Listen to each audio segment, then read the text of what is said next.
And if you're just joining, good morning and welcome to the Sports Splash right on ABS television. This is a segment of the Good Morning Anambra right on ABS television. My name is Obin and this again is the Sports Splash, the Monday edition. All right, I'll be stepping in for Ike Mokedi, who is currently in Umuahia covering some sporting activities. A lot of things to talk about on today's edition of Sports Splash. Of course, we'll be talking about local team right here in Anambra State, talking about Solution FC, who is going to face the Eagle Stars FC in the NNL. And of course, we'll be talking about the under-17 Women's World Cup qualifiers, talking about the Flamingos. The young ladies were able to get a victory against the Botswana of South Africa. And of course, other things to talk about. All right, quickly going to what we have for you this morning, talking about Solution FC. Now, the Anambra State Club, Solution FC, will on Tuesday face Eagle Stars FC in a round of 64 matches of the President Federation Cup. The match, which will kick off by 1 p.m., will be played at the Lafia Stadium in Nasarawa State. Now, Solution FC will be looking to consolidate on their impressive run and the first stanza of the ongoing 2024-2025 Nigeria National League, talking about the NNL. Now, right now, in the aftermath of the Eagles Stars FC, they will be facing Osun United at home on Sunday, 23rd March 2025, and the first match of the second stanza of the season. That's talking about Solution FC. We hope they get that victory. Very, very importantly, they get that victory against Eagle Star FC in Lafia tomorrow. All right, we'll be talking about the Under-17 Women's World Cup qualifiers, talking about the Flamingos beating the Botswana 2-0 to reach the final of the qualifying round. Now, Nigeria's Under-17 Women's National Team moved a step closer to the FIFA Under-17 Women's World Cup after stealing a 2-0 victory over South Africa and Ikene, securing a commanding 5-1 aggregate win in their second round qualifier, according to reports. Harmony Chidi and Aishat Anima Shaun were on target for the Flamingos, who dominated both legs of the tie to advance to the third and final round, where they will be facing either Algeria or Botswana. Having already secured a 3-1 victory in Pretoria in the first leg, Nigeria entered the return fixture at the Remo Star Stadium with confidence. Harmony Chidi, who netted twice in South Africa, was once again the star performer, putting the host ahead just before halftime. All right, Shakirat Moshood, who had also scored in the first leg, turned provider this time, delivering an inviting cross that Chidi met with a well-timed header to give Nigeria the lead. Kudos to the Flamingos. All right, moving to the World Cup qualifiers, talking about the senior team. Some development we just saw during the weekend, talking about Victor Osimhen saying that Nigeria must qualify for the 2026 FIFA World Cup going to take place in the United States of America. Remember, Nigeria has been struggling in their group phase with just about 4 points in less than 5 matches. All right, Nigeria striker Victor Osimhen believes that the Super Eagles have no choice but to qualify for the 2026 FIFA World Cup after missing out on the tournament 3 years ago. The prolific goal scorer expressed that Nigeria are desperate to qualify for the upcoming World Cup following their poor start to life in Group C. As it stands, Nigeria are 5th in their group and just amassed 3 points after 4 matches played so far. Now facing an uphill battle to qualify for the keenly anticipated tournament, Osimhen mentioned that he wants to end his career knowing that he played at the World Cup. It's a dream of every footballer to play at the World Cup, and with our situation in the group, I'm desperate, like other players, to make it to the 2026 tournament, Victor Osimhen told BBC Sports Africa. He further said that they've suffered a big disappointment in 2022. That's talking about Super Eagles, but they can't simply they can't simply let it happen again to the country and the generation that they do not want to finish their careers, talking about Victor Osimhen and some Super Eagles player that they wouldn't want to finish their careers without participating in any of the World Cup They wouldn't want that for themselves. All right, looking at the next story we have for you is that of Dele Bashiru, coming from his club's coach. His club's coach, talking about Marco Baroni. Marco Baroni has provided an assessment of Fishayo Dele Bashiru as he returned from injury in the team's 1-1 draw against Victoria Pleasant in the UEFA Europa League on Thursday evening. Lazio had advanced to the quarterfinals for the first time in 7 years, and they highlighted Dele Bashiru's contribution to the team, and Dele Bashiru, according to the coach, has really impressed both the club and the coach. Dele Bashiru also returned even if he is not at his best. Baroni told reporters at the post-match press conference, according to reports, he stressed that having the player back in the squad was vital, even if he wasn't fully fit. Baroni emphasized that when you are on the home street, finding this type of player is fundamental, and having experienced players like Dele Bashiru is crucial as Lazio faces tougher matches ahead. Dele Bashiru's return to Lazio is a significant boost as they pursue domestic and European success, despite him not being fully recovered. His recovery is ongoing after missing out on Nigeria's final squad for the World Cup qualifiers, but he remains focused on regaining full fitness and potentially earning future call-ups. All right, moving to the continent, Saint Fit is aiming to write World Cup history with Mali. Now, the Belgian coach, of course, he's from Belgium, but at the moment he's coaching, or rather managing, the Mali international team. He's talking about Tom Saintfiet. He's hoping to write history with Mali as he aims to revive the nation's hopes of reaching the 2026 FIFA World Cup. Now, the Eagles, talking about the Malians, who have never appeared at the tournament, are currently fourth in the Group I, 4 points behind both leaders, Comoros and second place Ghana, after 4 rounds of the 10-game qualifying campaign. Only the group winners are assured of qualification, but Saint-Fit, who took charge last August, has an immediate chance to improve fortunes as his side take on Comoros in Moroni on the 20th of March, before another away match 4 days later against the Central African Republic team, now under the guidance of Cameroon legend Rigobert Song. The talented Mali side came close to qualifying for the 2022 World Cup, but lost to Tunisia 1-0 on aggregate in the playoff. That was the only goal the Eagles conceded over what was an 8-game campaign for the finals in Qatar. All right, moving to the next story, we will be talking about Patrice Motsepe, who has been re-elected unopposed as the president of the Confédération Africaine de Football, CAF, for a second 4-year term.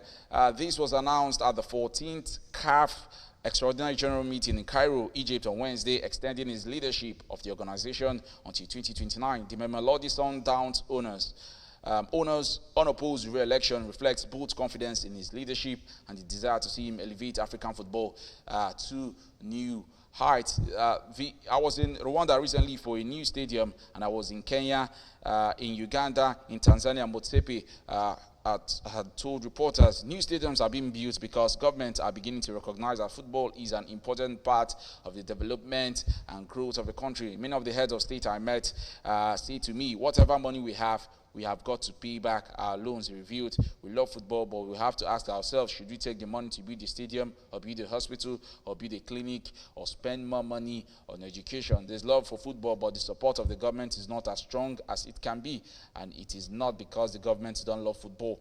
Motsepe also retained his $300,000 a year position as a vice president at FIFA, and will work along with the organization's president, Gianni Infantino. A very great one for the man, Patrice Motsepe, who we can see has been doing so well as the president of football in Africa. All right, going to the world of Akaris, we have Lando Norris beating Verstappen in the Australian Open. Lando Norris mastered treacherous changing condition in a dramatic incident-packed race to beat Max Verstappen and win the Australian Grand Prix.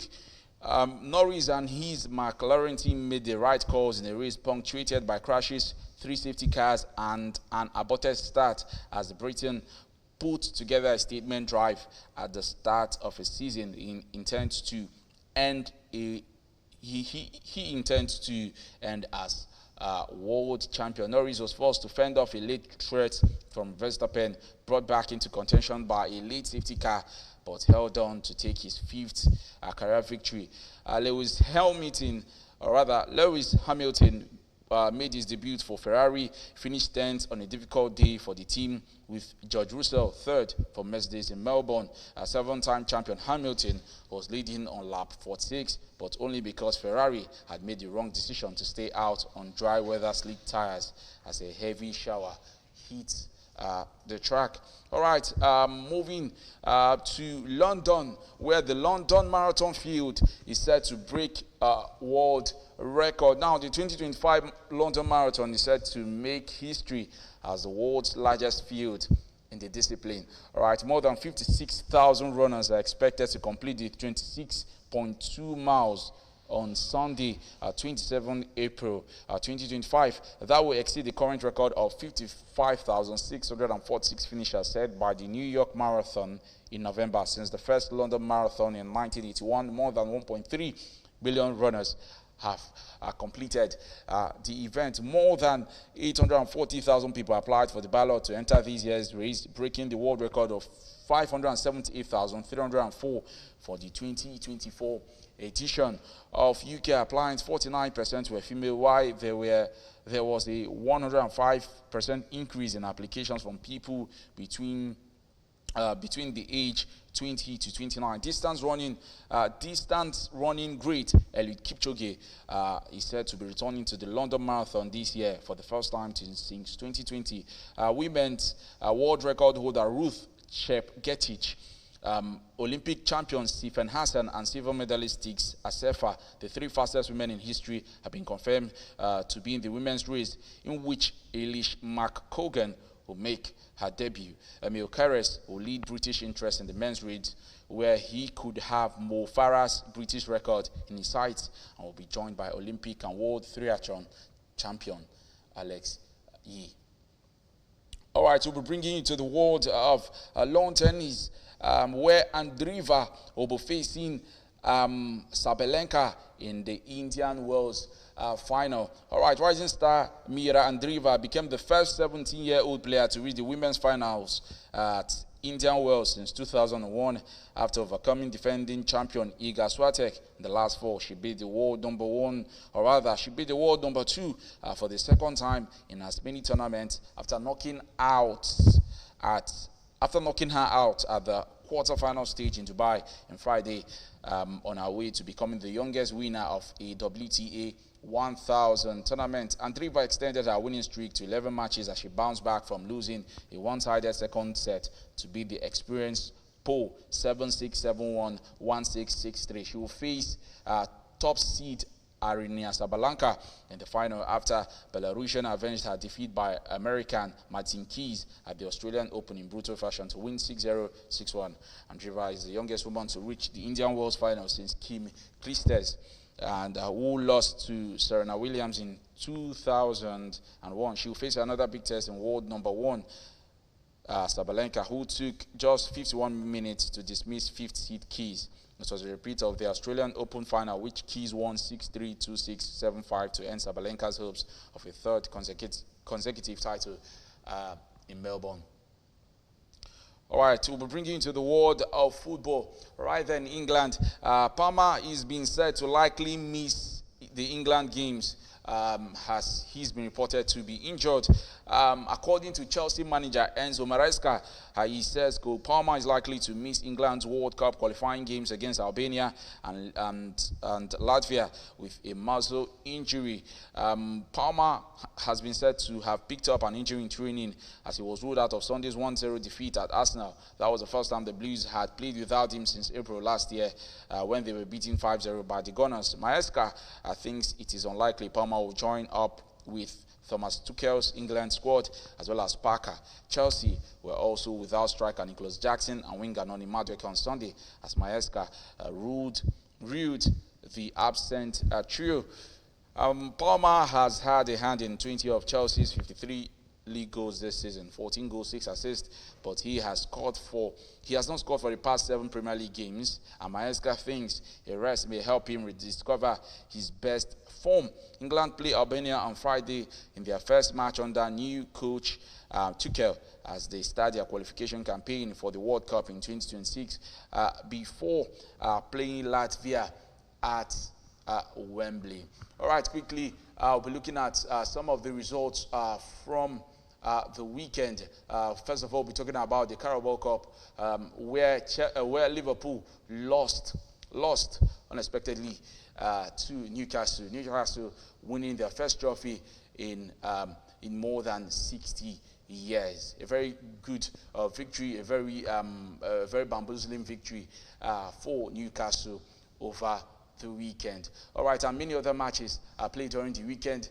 Talking about Manchester United getting a 3-0 victory against Leicester. That was a great thrashing on the part of Leicester, and of course that makes Manchester United go 13th on the log, and then Chelsea losing again 1-0 to Arsenal. Lots of questions about them finishing top 4. And many other games played during the weekend. Liverpool still top on the log, Arsenal second, and then surprisingly Nottingham Forest third, and Manchester City fourth. And in the Spanish La Liga, we had a comeback for Barcelona yesterday, where they were able to get that really very difficult victory against Atletico Madrid. The battle for the La Liga continues right there in Spain, with Real Madrid still top of the table, and many of the games in the weekend. This is the much we can give you on today's edition of the ABS television. My name is Obina. Do join us tomorrow. West Sacramento will be bringing you another edition of the Sports Splash, and then we have other programs for you. All right, my name is Obina. Bye for now.